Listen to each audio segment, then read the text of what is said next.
Ngatho cia mwanya nĩ ũndũ wa gũsubscribe thiĩ na mbere na gũsubscribe.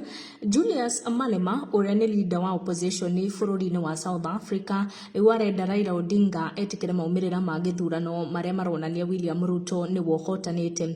Mũtongoria ũcio wa kĩama kĩa Economic Freedom Fighters EFF kũrĩa South Africa arauga Raila Odinga agĩrĩire gwĩtĩkĩra maumĩrĩra ma gĩthurano.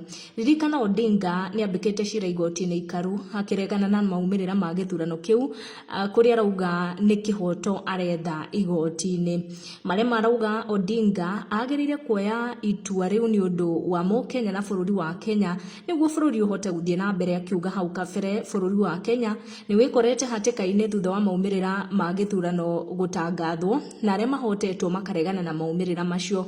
Arauga time has come for Baba to down his tools. Ndiye maoni maku ni mariku no ndirenda uthikiririe voice note ino kana Malema akiaria na andiki a mohoro kuria South Africa. On Ruto, as the EFF, we congratulated him, and we think that the Kenyans must accept the results. It is what it is.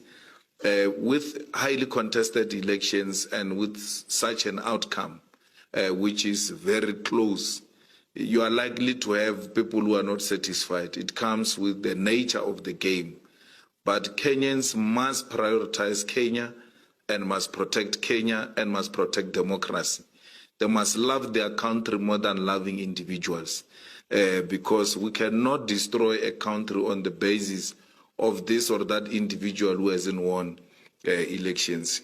Odinga has been trying. I think it's time for him to throw a towel and try a different candidate. Perhaps there could be a different outcome, but this is the 5th time. It can't be done beyond this. He needs to accept and move on.